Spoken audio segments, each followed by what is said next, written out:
Kidney রোগের লক্ষণ ও প্রতিকার। আপনি কি প্রায়ই ক্লান্ত অনুভব করেন? মূত্রের সমস্যা হয়? শরীর ফুলে যায়? হতে পারে আপনি কিডনি সমস্যায় ভুগছেন। আজকের ভিডিওতে আমরা জানব কিডনি রোগের 7টি সাধারণ লক্ষণ এবং ঘরে বসে কিভাবে প্রতিকার ও প্রতিরোধ করা যায়। কিডনিতে পাথর হওয়া বিষয়েও জানার চেষ্টা করব। কিডনি রোগের লক্ষণ। কিডনি আমাদের শরীরের ফিল্টার, কিন্তু যখন কিডনি ঠিকভাবে কাজ করে না তখন শরীরে কিছু সতর্কবার্তা দেখা দেয়। যেমন ১. প্রস্রাবের পরিমাণ বা রঙে পরিবর্তন, বারবার প্রস্রাব, প্রস্রাবে ফেনা, রক্ত বা দুর্গন্ধ। ২.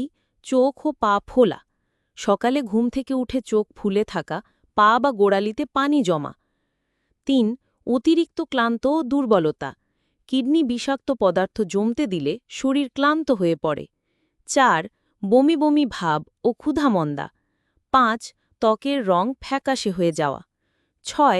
উচ্চ রক্তচাপ, যা কিডনির ক্ষতির অন্যতম কারণ। ৭. শ্বাসকষ্ট ও বুকে ভার ভাব।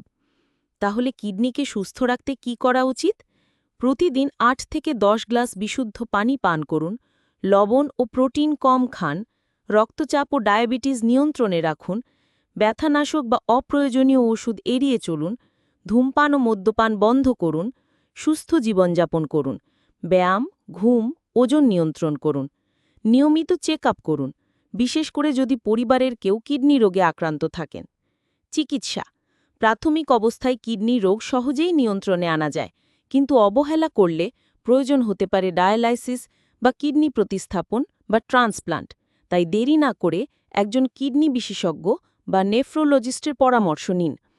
এছাড়াও যদি হঠাৎ পেটে তীব্র ব্যথা শুরু হয়, প্রস্রাবে জ্বালা পড়া বা রক্ত যায়, হতে পারে আপনার কিডনিতে পাথর হয়েছে। দেরি না করে একজন কিডনি বিশেষজ্ঞ বা ইউরোলজিস্টের পরামর্শ নিন। কিডনিতে পাথর হওয়ার কারণ। কেন কিডনিতে পাথর হয়? প্রতিকার ও চিকিৎসা। পর্যাপ্ত পানি না পান করা, অতিরিক্ত লবণ বা প্রোটিন জাতীয় খাবার খাওয়া, দীর্ঘ সময় প্রস্রাব চেপে রাখা, জিনগত কারণ বা পরিবারের কারো কিডনিতে পাথরের ইতিহাস, অতিরিক্ত ওজন বা অনিয়ন্ত্রিত খাদ্যাভ্যাস। ছোট পাথর হলে অনেক সময় ঘরোয়া চিকিৎসাতেই সেরে যায়। দিনে কমপক্ষে ৩ লিটার পানি পান করুন।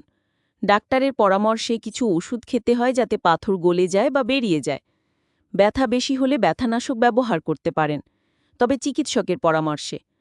বড় পাথরের জন্য প্রয়োজন হতে পারে ESWL, shock wave therapy, URSL বা লেজার থেরাপি, সার্জারি। খুব বড় পাথরের ক্ষেত্রে মনে রাখুন, কিডনি রোগ নীরব ঘাতক। সচেতন থাকুন, সুস্থবান থাকুন। যদি ভিডিওটি ভালো লেগে থাকে তাহলে লাইক দিন, শেয়ার করুন এবং আমাদের চ্যানেলটি সাবস্ক্রাইব করুন।